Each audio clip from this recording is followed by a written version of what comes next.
Hi everyone, my name is Diana Romanov. Welcome to Divorce Like a Boss channel.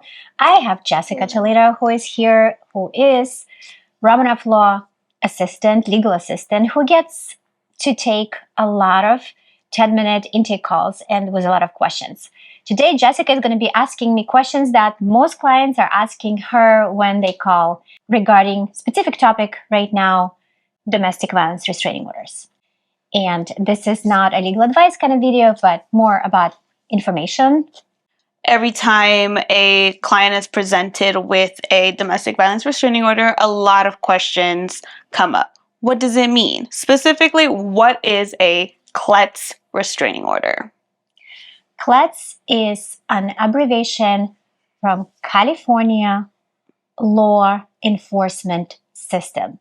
So it means that it's in the system while there is a temporary restraining order or permanent restraining order, and then it's not in the system, meaning the police officer, when they look up your name, they can see it's in the system when it expires, which means unlike convictions, they don't expire, they stay in the system for a very long time, and then you can ask to expunge it, but you don't need to ask to expunge it in domestic violence restraining order cases because it will automatically be removed when it expires.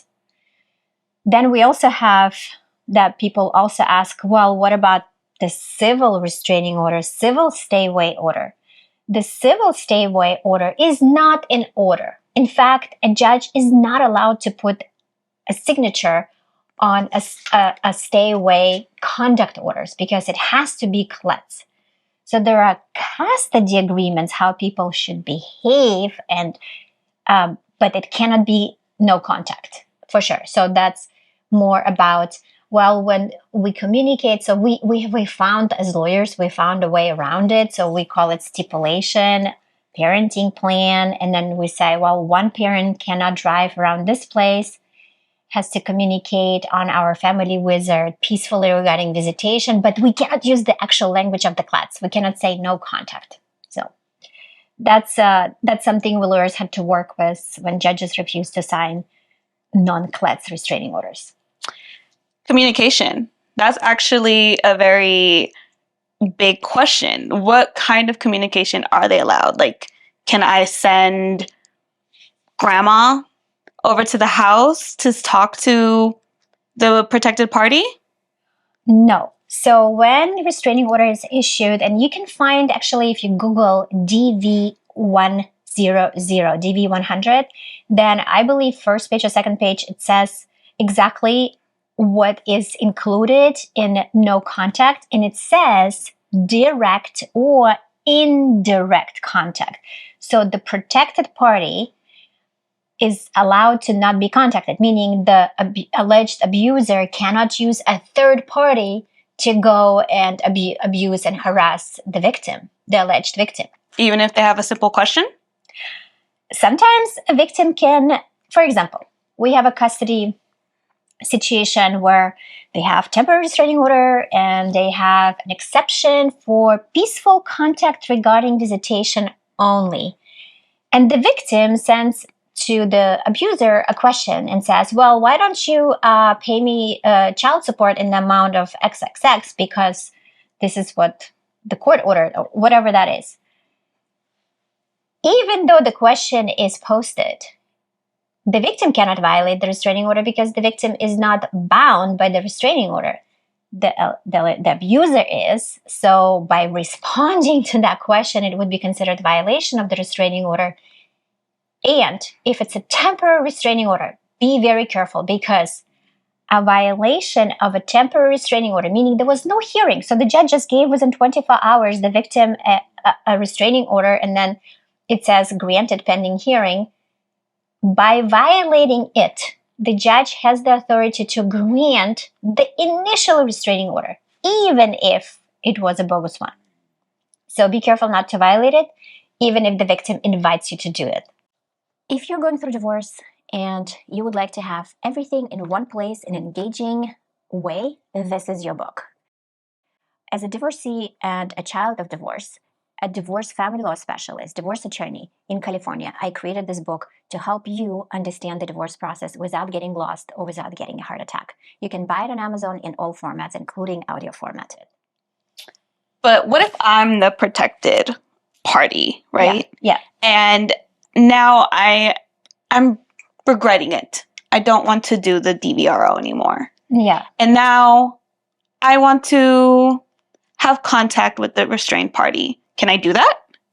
If there is a restraining order in place, you can do it. But again, the restrained party is not allowed to contact you back unless you drop the restraining order. How can I drop the restraining order? How can a victim drop a restraining order? So you would have to go to court and say, I'm no longer interested. So when you have a hearing, I'm no longer interested in the restraining order. And the judge will ask you, are you sure? Have you been influenced? Are you voluntarily saying that?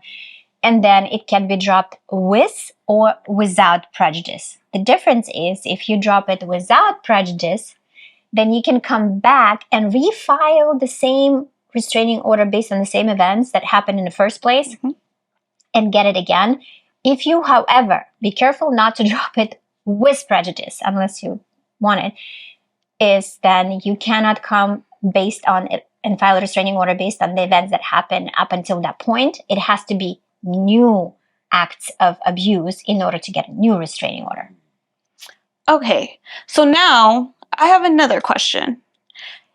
If we are in the process of dismissing the restraining order and I want to travel with the restrained party, but I haven't received the dismissal yet, can I do that?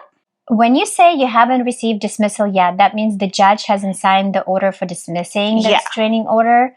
Then it means no, because the restraining order is in the CLETS, in the system, in the telecommunication system. So then if you travel with your other significant other who is the protected party, you're going to be arrested. And we had that happen. Yeah. Because there is no... The dismissal is happening when the court stamps and signs. Then it will be removed, and then actually the judge is the one who is the one removing it from the system.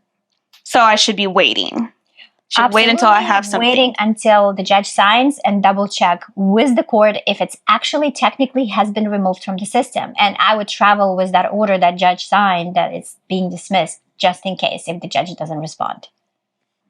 Okay. By the way, talking to the judge offline is not okay. So when I say as the judge, it would be, if you have an attorney, you would be emailing the judge.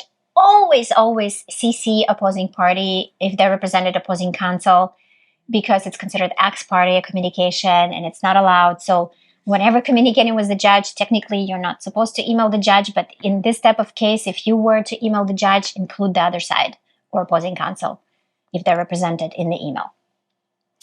Okay, now I want to switch a little bit of gears. Now I'm the restrained party, and the protected party keeps coming to my house when I'm there unannounced. What does that mean? Okay, so let me get it straight. One party says, I'm afraid of the other side, and yet they keep coming to the house unannounced.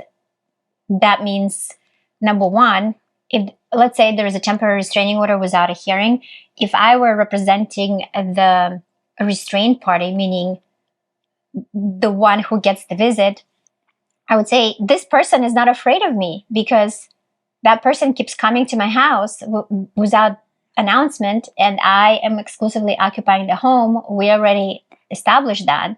So they're not afraid of me then. That would be one argument. If you recall our case that we had, the protected party was claiming that the restrained party had mental health issues, and that's why they placed the restraining order. However, they kept appearing near the home, they kept coming into the home, were even caught on camera doing inappropriate things with their significant other in the home of the restrained party. What is that going to end up doing to the restraining order? How is that a violation? Is it not a violation? What can the restrained party do at that point? the restrained party would need to inform the alleged victim, because now they're acting not like a victim, they're acting more like a provocateur. They're provoking a situation so that the mentally unstable alleged abuser is going to lash out, and that's what they're banking on. I would, as a lawyer for that alleged abuser, I would say, stay calm. We need to communicate with opposing counsel for them not to ever come back again without notice and agreeing on a date and time. And do not violate the restraining order. Just don't. Don't talk to them, don't text them, don't do anything. That is a provocation, and they will account for it in court when we use the argument that they're not afraid of you. I think for this video, we're gonna just pause. Okay. Because if you guys have more questions about things we didn't cover, please comment down in the section down below, subscribe, like, and we will see you in our next video. Bye!